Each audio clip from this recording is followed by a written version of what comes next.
Salmo 133.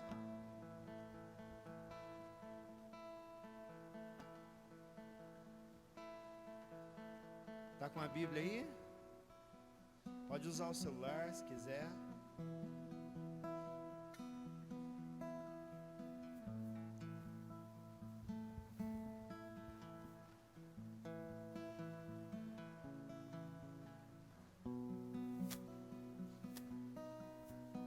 Salmo 133. A palavra do Senhor diz assim: ó, como é bom e agradável viverem unidos os irmãos. É como óleo precioso sobre a cabeça, o qual desce para a barba de Arão, e desce para a gola de suas vestes. É como o orvalho do irmão, que desce sobre os montes de Sião. Ali ordena o Senhor a tua bênção e a vida para sempre. Esse tempo de crescimento que nós estamos aqui é um tempo também da nossa amizade crescer um pouco mais, da nossa comunhão. É um tempo que nós passamos juntos aqui, buscando a presença do Senhor e pedindo para que esse Espírito de Deus nos abençoe. Mas uma das grandes bênçãos que nós temos nesse encontro é a gente poder ter a companhia uns dos outros. E esse texto aqui que eu gosto muito, ele fala que como é bom e é agradável a gente viver unido, a gente viver juntos, né? Eu queria que nessa noite você orasse aí com a pessoa que está do seu lado, tá? Se você tiver vergonha, não tem problema não, tá? Não fica com vergonha de orar não. Só fala assim, ó, Deus abençoa a pessoa que está aqui do meu lado, fala o nome dele, só isso. Mas se você não tem vergonha de orar, faça uma oração, tá? A pessoa aí que está do seu lado, só não vale ficar sozinho. Pode ser de 2, de 3, tá? Vamos orar.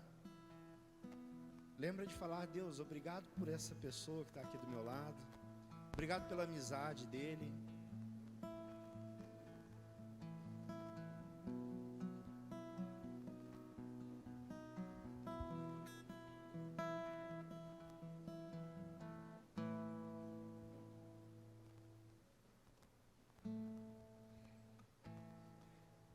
Senta aqui, Matias, com eles.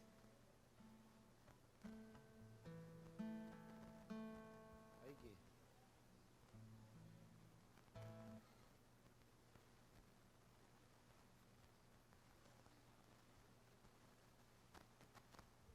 Morar, Vinícius. Vem cá.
Orou aí, pessoal?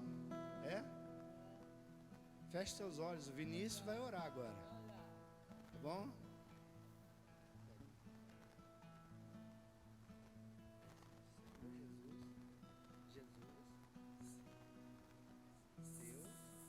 Senhor, o Deus abençoa todos Que estão aqui. eu tô aqui. Todo mundo. Abençoa. Louvor. A igreja. Em nome de Jesus. Jesus. Amém. Amém. Tem que bater palma também. Amém. Vamos ficar de pé? Qual que é o versículo do acampamento? É necessário que ele cresça e que eu diminua. Amém? Vamos louvar a Deus. Isso.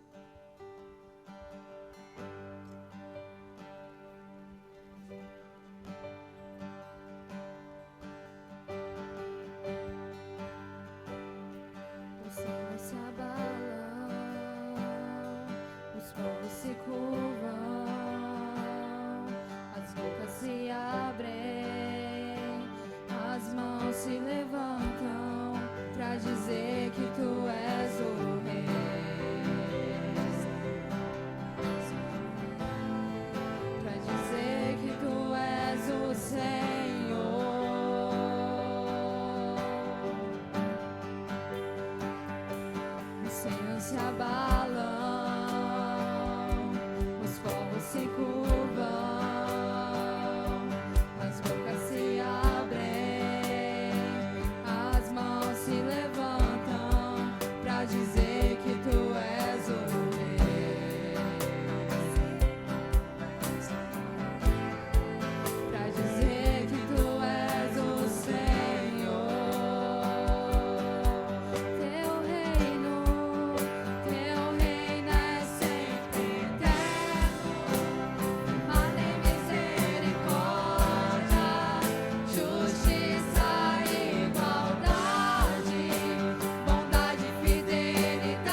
Que a tua igreja te adora, Senhor. Estamos aqui na tua presença, Pai. A tua igreja te adora. Amém, Jesus. Como é bom sentir tua presença, Senhor, neste lugar, Pai. Como é bom sentir os teus cuidados na nossa vida, Senhor. Como é bom sentir que o Senhor está com os teus olhos voltados a cada um de nós e que o teu amor é incondicional para cada um de nós, Pai. Continue passeando no nosso meio, Senhor. Continue tocando o nosso coração com o teu Espírito Santo. Esta é a minha vontade. Esta é a nossa vontade. E essa é a minha oração. Em nome de Jesus. Amém.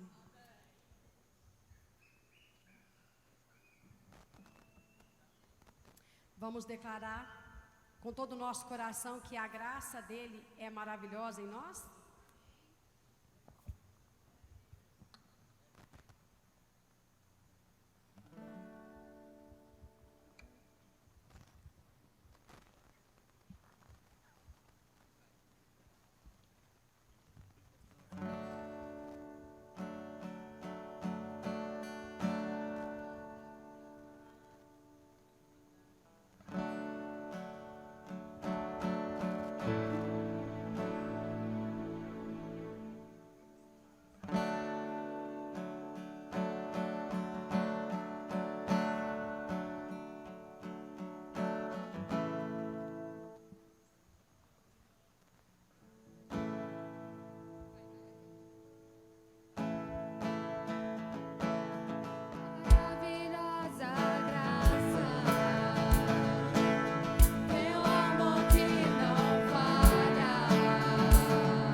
história, uma nova vida.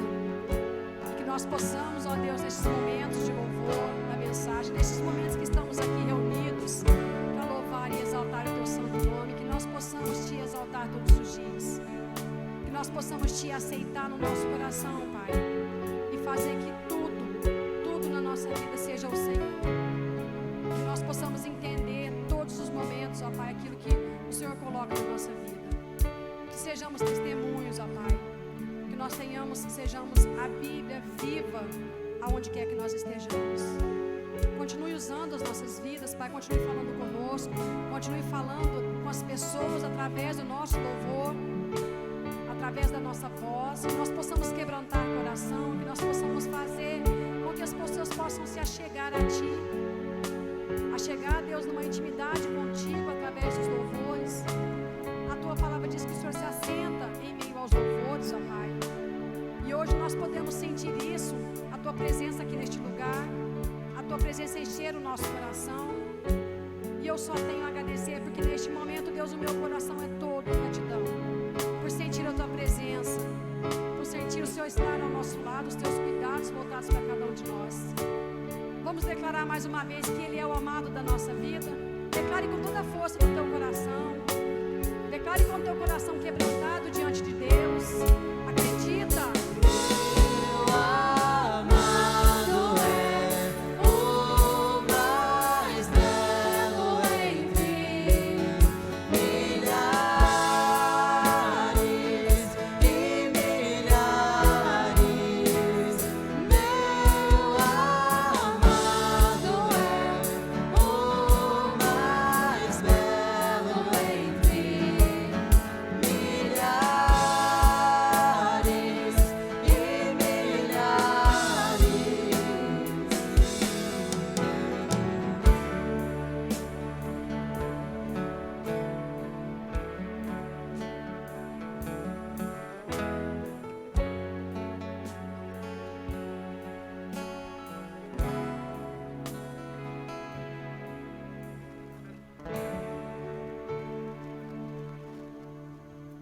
Amém, podem se sentar. Hoje, Eduardo vai estar nos trazendo a palavra aqui nessa noite.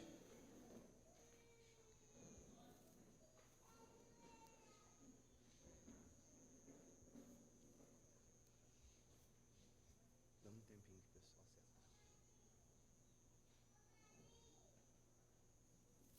Nossa irmã Vivian, ora aí para Deus nos abençoar nesse momento da palavra e usar o Eduardo.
Amém. Obrigado, irmã. Bom, boa noite. O Wilson falou aqui hoje pela manhã, né, sobre coisas que nós trouxemos aqui pro acampamento, né, coisas que a gente traz para cá, né. Você trouxe aí a sua toalha para tomar banho, sua escova de dente, eu espero que você não tenha esquecido, sua Bíblia, né, suas roupas. Mas tem uma coisa muito importante que você não pode ter esquecido de trazer. Obrigado, querido. Que é a sua expectativa por aquilo que Deus pode fazer aqui nesse lugar. Eu espero que você não tenha esquecido isso. E eu creio que você chegou aqui nesse lugar cheio de expectativas, e isso veio junto com você. Mas tem uma outra coisa que é meio silenciosa e que você pode ter trazido com você também nesse acampamento.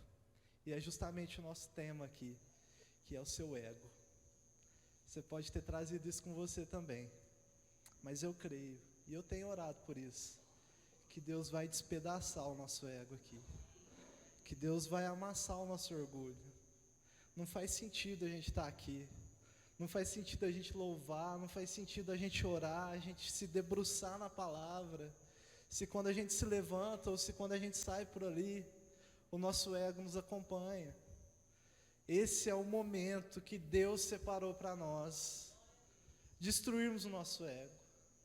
Sairmos daqui renovados, transformados na sua presença. Eu creio no poder de Deus. Amém? Abra sua Bíblia em Jonas, capítulo 1. Profeta Jonas, capítulo 1.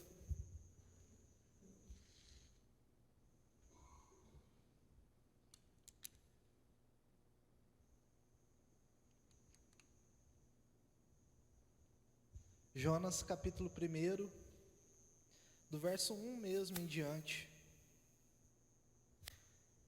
Amém? Jonas, capítulo 1, está aí depois de Obadias, outro livro pequeno também, os profetas menores, né? Amós, Obadias, Jonas. Diz assim: o Senhor deu esta mensagem a Jonas, filho de Amitai: apronte-se e vá à grande cidade de Nínive, anuncie meu julgamento contra ela, pois vi como seu povo é perverso. Jonas se aprontou, mas foi na direção contrária, a fim de fugir do Senhor. Desceu ao porto de Jope, onde encontrou um navio que estava de partida para Tarsis. Comprou a passagem e embarcou para Tarsis, a fim de fugir do Senhor. O Senhor, porém, enviou sobre o mar um vento forte, e caiu uma tempestade tão violenta que o navio estava prestes a se despedaçar. Com muito medo, os marinheiros clamavam a seus deuses para que os socorressem, e lançavam a carga ao mar para deixar o navio mais leve. Enquanto isso, Jonas dormia profundamente no porão. Então, o capitão desceu para falar com ele. Como pode dormir numa situação dessas? Disse. Levante-se e ore a seu Deus. Quem sabe ele prestará atenção em nós e poupará a nossa vida. Então a tripulação tirou sortes para ver qual deles havia ofendido os deuses e causado a terrível tempestade. Quando tiraram as sortes, elas indicaram que Jonas era o culpado. Por que essa terrível tempestade veio sobre nós? Perguntaram. Quem é você? Qual é a sua profissão? De onde vem? Qual a sua nacionalidade? Jonas respondeu: sou hebreu e adoro o Senhor, o Deus dos céus que fez o mar e a terra. Os marinheiros ficaram apavorados quando ouviram isso, pois Jonas já havia lhes contado que estava fugindo do Senhor. Porque fez uma coisa dessas, disseram, e visto que a tempestade piorava cada vez mais, perguntaram-lhe: o que devemos fazer com você para que a tempestade se acalme? Jonas respondeu: joguem-me ao mar, e ele voltará a ficar calmo.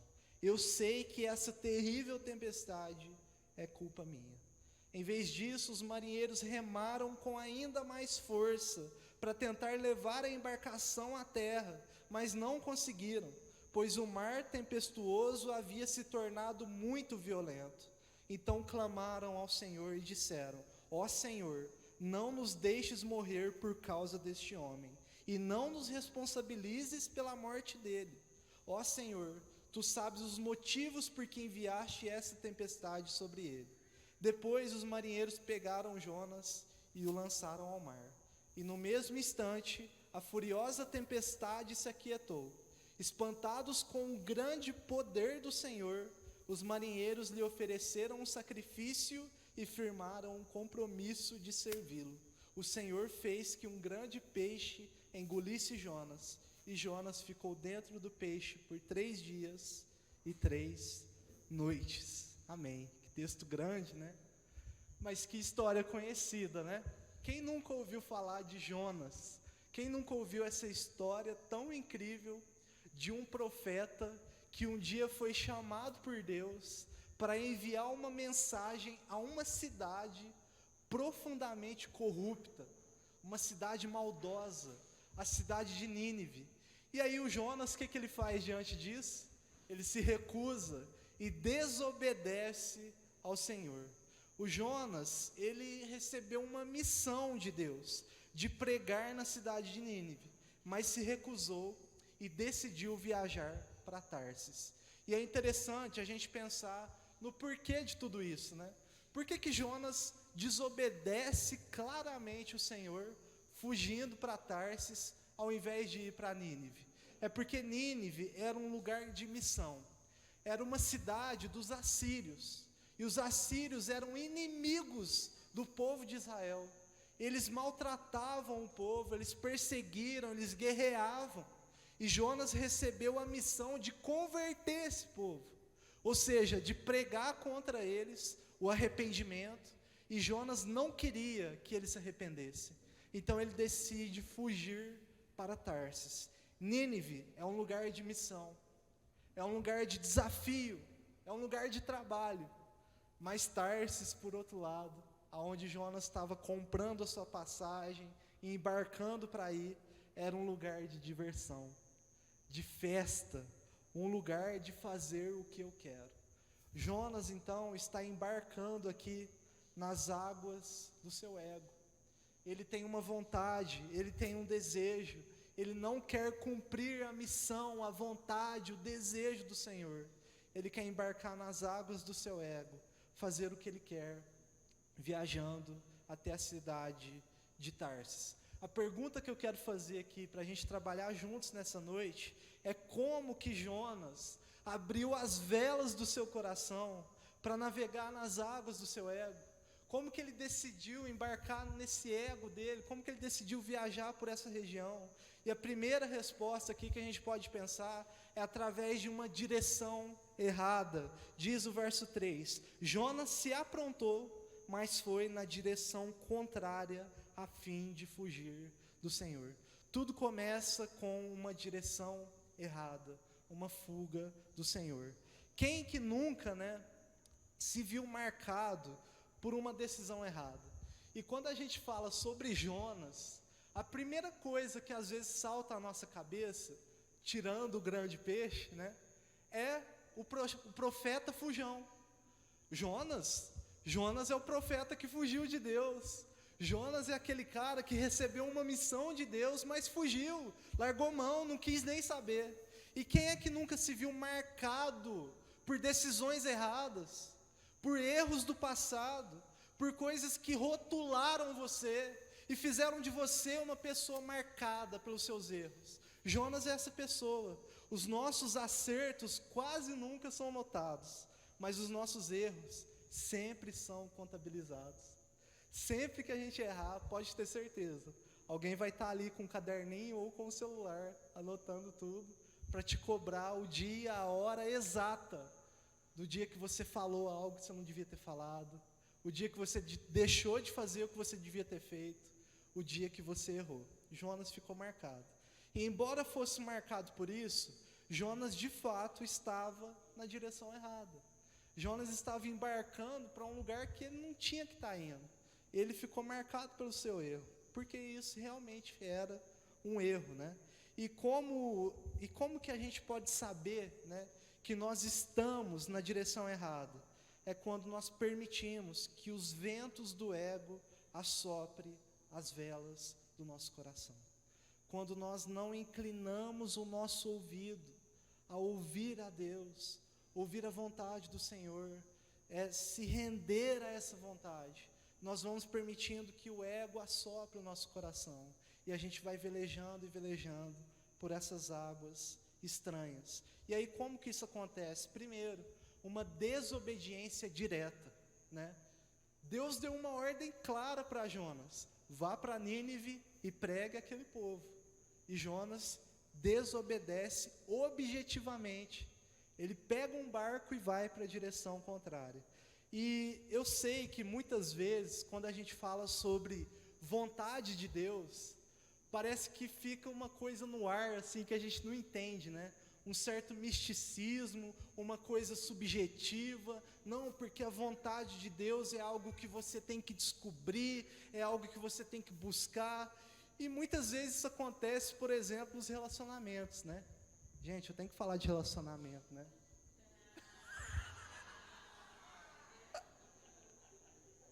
Eu tinha que fazer essa piadinha, né? Isso acontece nos relacionamentos. Porque, ó, despertador, ração do Chester, meu cachorro. Tá lá, espero que a mãe da Bruna esteja cuidando, tá cuidando sim. Isso acontece porque assim, o menino, né, o rapaz, o galã, ele quer encontrar uma menina para namorar, e a menina também. E aí o que eles fazem? Não, vamos orar. E eu não tenho nada contra isso, eu acho que a gente tem que orar. Só que biblicamente falando, como que é a oração na nossa vida? Orai sem cessar. A oração é como o ar que a gente respira. Não é que toda hora assim, não, vou parar aqui e orar. Não é toda hora, né? Mas a oração é um pensamento constante sobre o que Deus espera de mim, o que Deus quer que eu faça, o que Deus espera do meu próximo, as pessoas que estão ao meu redor. Eu estou sempre pensando em Deus. Embora, claro, a gente tenha que separar momentos para buscar o Senhor, orar mesmo. Mas a oração é algo constante. E aí os jovens costumam cair em 2 erros, né? Primeiro, às vezes eles nem oram e vão apressando as coisas e faz de qualquer jeito. Ou, por outro lado, eles ficam lá orando, buscando, esperando a vontade do Senhor e não agem, e não obedecem, não buscam fazer alguma coisa. E fazer alguma coisa, às vezes, é estabelecer uma relação ou cortar a relação, né? Isso aconteceu comigo. Antes de eu conhecer a Bruna, eu estava conhecendo uma outra menina, vai morrer de ciúme agora. E eu estava orando, né? Estava tentando descobrir se era vontade do Senhor e tudo mais, só que agindo também, conversando e tudo mais. Só que assim, à medida que eu orava, que eu buscava, Deus foi me mostrando. Só que eu não quis enxergar. E aí Deus foi dando sinais, sabe? A menina começou a fazer umas coisas, nada a ver, né? Falou que estava longe da igreja, que não queria voltar e tal. E eu, né, teimando com Deus, não, ela vai voltar sim, vai dar certo, nós vai namorar, né? E aí, pra sorte da Bruna, estou muito humorista hoje, né? Aí deu errado, depois de umas 3 coisas assim que Deus foi mostrando, né? Deu errado, né? Mas o que acontece? Qual que é o princípio aqui? Jonas, ele desobedece objetivamente coisas que são claras na palavra de Deus, né? Se é uma pessoa que está longe de Deus, você acha mesmo que você tem que se relacionar com ela? Se é uma pessoa que não respeita os pais, se é uma pessoa pró-aborto, se é uma pessoa... Cara, você acha que Deus quer essa pessoa para a sua vida? Fala, Deus. A direção errada. Presta atenção, ó, vou ensinar uma coisa para vocês. Eu mesmo estou dispersando vocês, né? Quando eu falar assim, tá ligado? Você vai bater uma palma. Tá ligado? Quando eu falar assim, tá ligadaço? É 2 palmas. Tá ligadaço? Tá ligado? Beleza, então, vamos lá. A direção errada começa com uma desobediência objetiva. Coisas que você sabe, que está claro na palavra de Deus, mas você vai lá e faz. Ou então você vai lá e não faz. Então Deus nos dá direções na sua palavra. Deus nos dá conselhos. Deus nos dá um caminho. E esse caminho é de vida. né? João capítulo 10 vai falar assim: eu vim para que vocês tenham vida, e vida em abundância. Quando nós nos inclinamos à vontade de Deus, nós descobrimos essa vida. Então a desobediência objetiva é uma forma de você andar na direção errada. Segundo, uma disposição confortável. Nínive, a cidade que Deus envia Jonas, né? Chama Jonas aí, é trabalho, é missão, é desafio. Mas Tarsis é festa, é diversão, né? Tarsis aqui, se você pesquisar, é uma cidade do mundo antigo que é como se fosse Las Vegas de hoje em dia, né? Os cassinos, os prostíbulos, as diversões, né, desse mundo, diversões entre aspas, né? As coisas que o mundo oferece. Tarsis era o point, Nova York, né? O lugar que você vai para curtir. Mas Nínive era o lugar da missão. Quando que a gente sabe que a gente está na direção errada, navegando nas águas do nosso ego? Uma disposição confortável. Certa vez se aproximou de Jesus uns caras bem bacanas, sabe? Que queria seguir ele. Senhor, eu quero ser seu discípulo. Eu vou te seguir por onde o Senhor for. Está lá em Lucas capítulo 9, verso 50 em diante. Aí Jesus olha para eles e fala assim: é mesmo? Você quer me seguir? Mas é o seguinte: as raposas têm seus covis, as aves têm seus ninhos, mas o Filho do Homem não tem onde reclinar a cabeça. O que Jesus está ensinando para esses jovens? Vocês querem me seguir? Beleza, muito bom. Mas para me seguir, não tem como você trazer com você o seu conforto, a sua comodidade. Não tem como ser um discípulo de Jesus confortável. Isso não existe. Para seguir Jesus, temos que abrir mão do nosso conforto.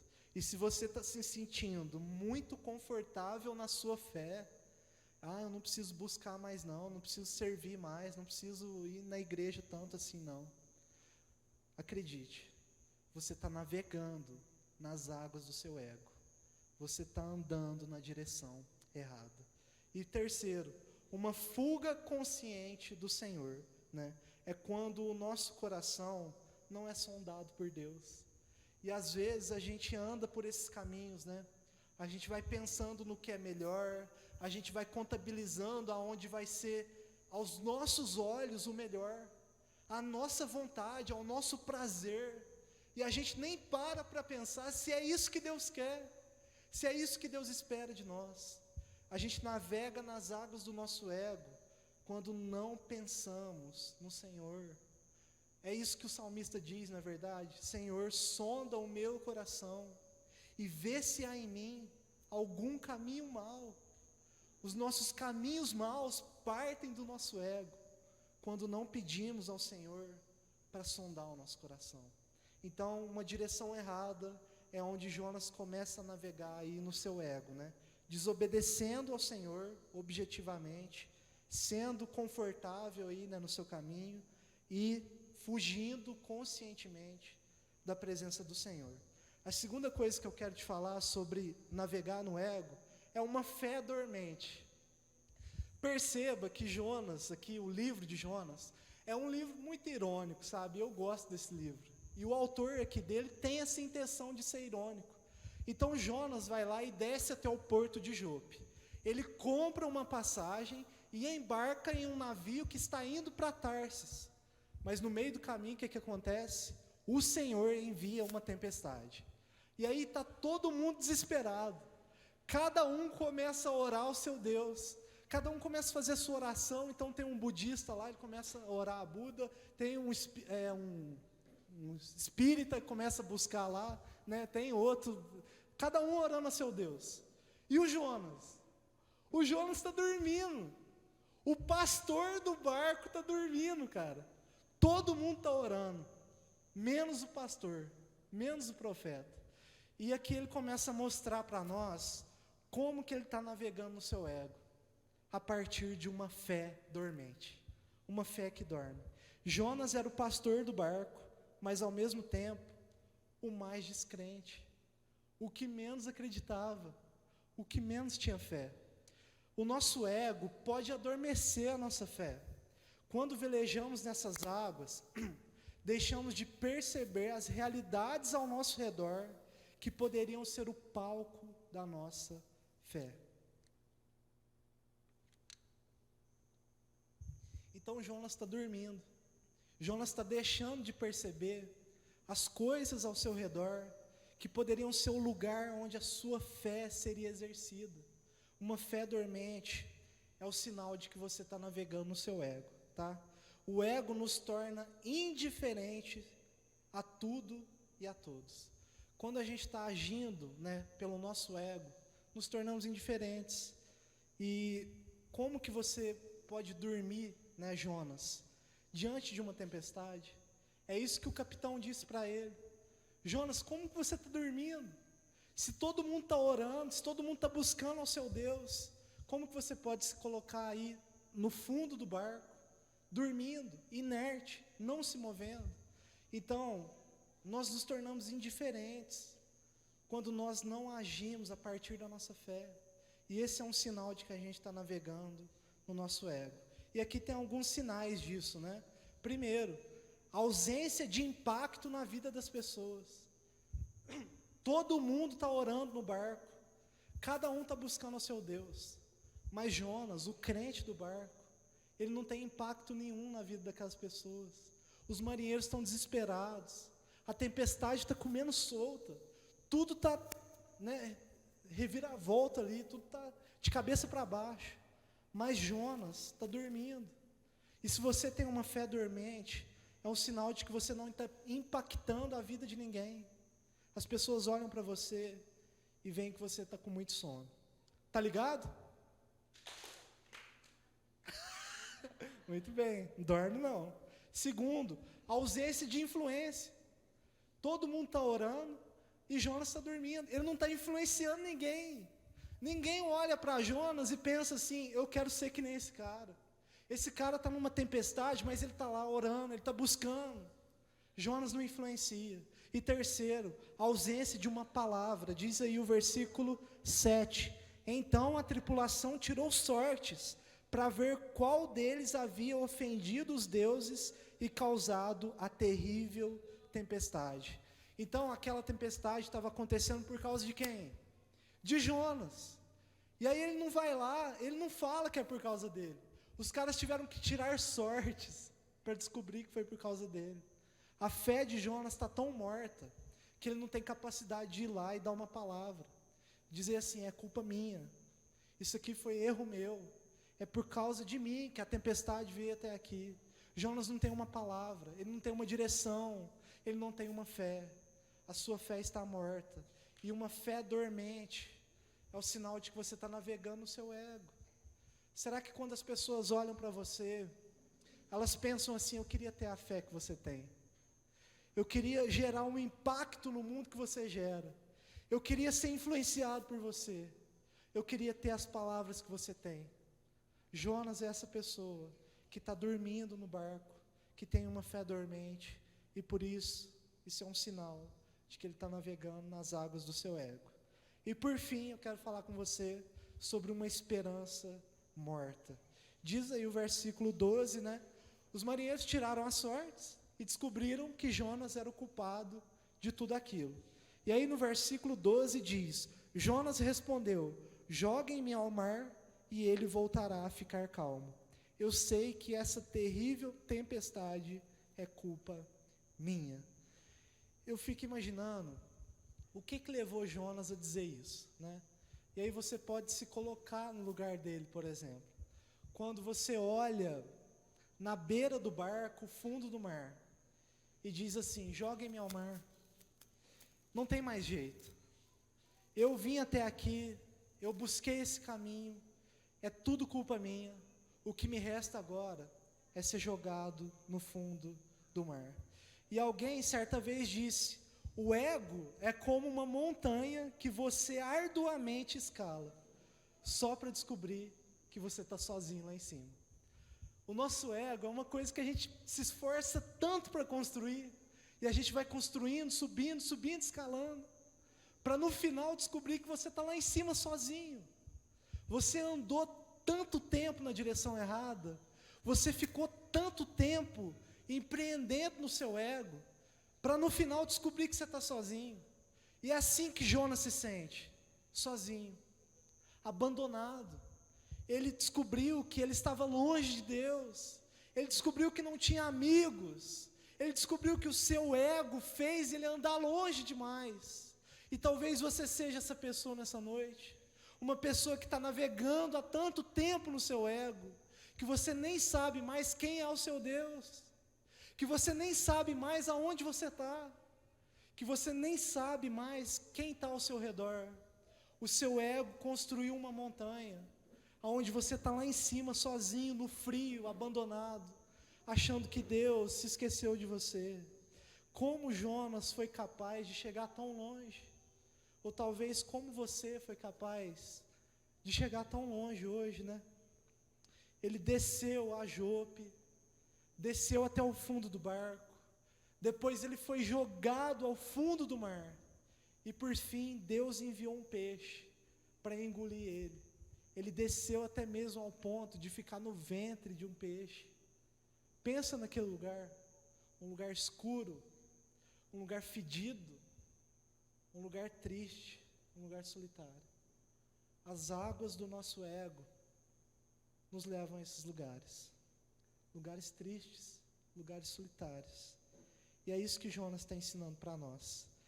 E quando a gente olha para esse livro, a gente tenta pensar num protagonista, né? E a gente pensa no Jonas, né? O Jonas. Ou então a gente pensa no peixe, a gente fica pensando, será que era um peixe grande? Será que era uma baleia? Mas não é nada disso. O protagonista desse livro é Deus. Sabe por quê? Porque Deus chamou Jonas, Deus enviou a tempestade, Deus enviou um grande peixe, e Deus colocou Jonas lá em Nínive. E por meio de tudo isso, né, um profeta tão rebelde, e tantas coisas que Deus usou, Jonas foi usado por Deus para salvar uma cidade pecadora, corrupta. 120.000 pessoas foram salvas pela mensagem que Jonas pregou. Mas tudo isso porque Deus usou a vida de Jonas. Deus conduziu a sua história. Então hoje talvez você se vê diante de um mar agitado, uma tempestade, e o seu ego esteja te afogando. Mas Deus não se esqueceu de você. Até mesmo a tempestade foi Ele que enviou, para que Ele te reconduza à sua vontade.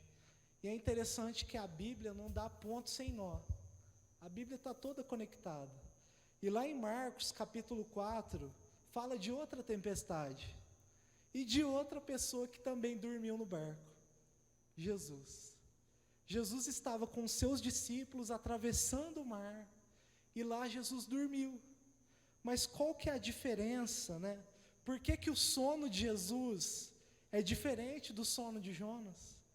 Porque Jesus estava navegando nas calmas e tranquilas águas da vontade do Pai. Às vezes a gente navega no nosso ego, só para descobrir que estamos sozinhos, estamos aflitos, estamos abandonados. Mas Jesus pode dormir no barco, porque Ele está navegando nas águas da vontade do seu Pai. E aí Jesus é aquele que pode nos dar hoje uma direção certa. Se Jonas estava na direção errada, Jesus é aquele que nos dá uma direção certa. Jesus é aquele que pode nos dar hoje uma fé transformadora, porque quando ele se levanta do seu sono naquele barco, ele olha para o mar e para a tempestade e diz: mar, aquiete-se, e a tempestade desaparece, porque Jesus tem uma fé transformadora. Ele não tem uma fé dormente, como a fé de Jonas, ou talvez como a minha e a sua fé. E Jesus é aquele que nos dá uma nova esperança. Os discípulos, quando navegaram com Jesus, ficaram com medo. Pensaram assim: nós vamos morrer, Jesus está dormindo.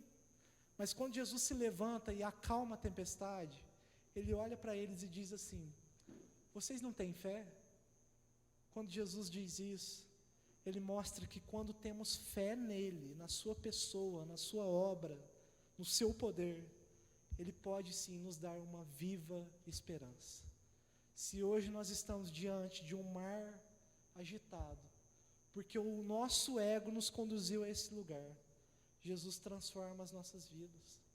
nos dando uma nova direção, uma fé transformadora e uma esperança viva. Então hoje, tudo isso pode acontecer se o seu ego for transformado. Hoje nós precisamos colocar diante de Deus o nosso ego. Será que você não está sozinho demais, não? Será que você não está longe demais da vontade de Deus? Abandona esse barco. Sai desse lugar. Deus tem novas águas para você navegar. As águas calmas e tranquilas da vontade de Deus. Quando a gente aprende a descansar na vontade de Deus, a tempestade se acalma. Gente, não tem nada melhor do que andar na vontade de Deus. Você sabe que Jesus está no controle do barco. O barco não vai afundar. Você não vai afundar. Porque você está navegando no centro da vontade de Deus. Então abandona esse ego em nome de Jesus. Reconheça os caminhos de Deus. E permita que Ele quebre o seu ego nessa noite. Em nome de Jesus. Eu quero chamar o louvor à frente. Teve uma música aqui que já tocou demais na gente. Quero conhecer Jesus. Eu vou pedir para os meninos aí, só o teclado aqui, o baixo e a bateria, pode ser? Teclado, baixo, bateria e 2 vozes. O violãozinho também, né? A gente vai cantar bem de boa aqui. E eu vou estar aqui na frente. Se você se sentir à vontade para isso, não se sinta constrangido em nome de Jesus. Mas eu quero te chamar para vir à frente. A gente vai orar por você. Eu quero que você se coloque na presença de Deus de forma ativa, sabe? Se você quiser se colocar de pé, se coloque. Se você quiser dobrar os seus joelhos aí, faça isso. Mas se você quiser vir à frente, receber uma oração, vem, a gente vai estar orando por você. Tá bom?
Quero pedir para o pastor Wilson aqui, os presbíteros que estiverem também, façam oração aqui individual com cada pessoa.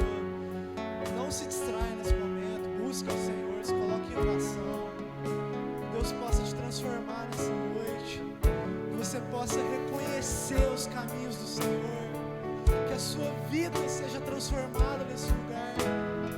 Não saia daqui como você entrou, mas saia transformado. Vamos cantar mais uma vez, o meu orgulho. Tirou do jardim, sua humildade colocou jardim em mim. E se eu vender tudo que tenho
nós estamos na Tua presença, Senhor. Oh Deus, o Senhor sendo tão grande, se fez tão pequeno, Pai. Oh Pai, quem somos nós? Quem somos nós, Deus, para acharmos que somos alguma coisa, para acharmos que podemos nos agarrar ao nosso ego, para achar que a gente pode fazer o que a gente quiser, para achar que a gente pode viver do jeito que a gente acha melhor, Deus. Tem misericórdia, Pai, porque o Senhor, sendo tão grande, se fez tão pequeno. O autor do universo se colocou numa manjedoura, se colocou nos braços da Virgem, se fez um menino para nos abençoar com a Tua glória, com a Tua majestade entre nós. Deus, quem somos nós para não quebrarmos o nosso ego nessa noite, para não abandonarmos os nossos maus caminhos, para não darmos a meia volta nas direções erradas do nosso coração. Pai, quebranta o nosso coração nessa noite, e que a gente saia daqui, Pai, com um novo coração, uma nova disposição, Deus, uma nova vontade. Nos faz navegar, Senhor, nas águas da Tua vontade, e que a gente experimente a Tua paz, a Tua alegria, Deus, a alegria de viver no centro da Tua vontade, Senhor. Eu oro por cada irmão que está aqui na frente, por cada irmão que está sentado fazendo a sua oração, Deus, que ninguém saia daqui sem ser tocado pelas Tuas mãos, Deus, em nome de Jesus. Amém. Amém. Que Deus te abençoe. Em nome de Jesus.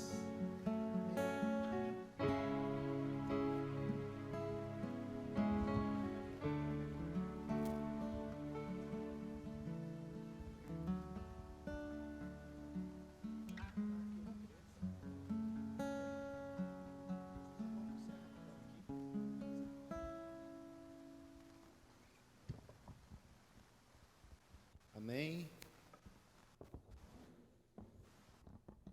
Lembra do salmo de hoje de manhã? Não endureça o vosso coração, como no tempo em Meribá, no deserto. E hoje é só o primeiro dia, hein? Deus tem muito ainda para fazer na nossa vida, no nosso coração. Eduardo, Deus continue te usando, tá? Deus abençoe. Meus queridos, nós estamos chegando aqui no final do culto, tá? Nós vamos orar, encerrar esse momento aqui de louvor, de adoração, de palavra. E depois, cadê o pessoal da organização? Me ajuda aí, Wesley. A gente vai ter a janta, né? Depois do jantar, nós vamos ter... Cadê o pessoal aí das brincadeiras? Vai ter? Ah, tá, o desfile, né? Da noite. Vai valer ponto aí para gincana? Não?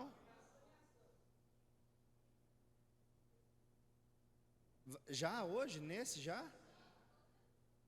Legal, então, cadê as medalhas? Tinha que trazer aí pra gente. Ok, vai ter premiação então, vai ter o desfile depois do jantar. Aí o mais caipira de todos aí, né? Aquele que for julgado mais caipira vai ganhar um prêmio então hoje ainda. Osmir, como é que está o jantar? Já está pronto?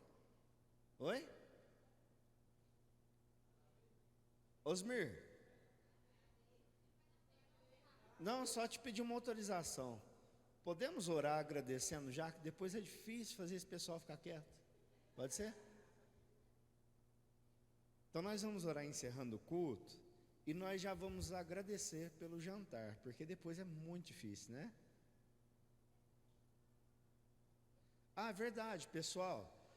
Hoje é todo mundo, né? É isso mesmo? A gente ajudar a organizar as mesas aqui para o jantar. E já quero dar os parabéns aí também para o pessoal das brincadeiras da gincana. Foi muito legal. Eu não pude ficar aqui até o final, mas foi muito bom. Pessoal também daí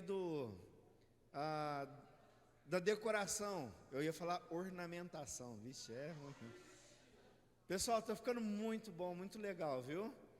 E o pessoal que veio a caráter também, ficou legal. Eu já sou caipira mesmo, né? Por natureza. Vamos orar então? Ok. 15 minutos, tá? É o tempo da gente organizar aqui. A hora que estiver pronto lá, a gente avisa e aí a gente vai para a fila. Vamos orar então, para a gente encerrar. E já vamos agradecer aí pelo jantar. Oi?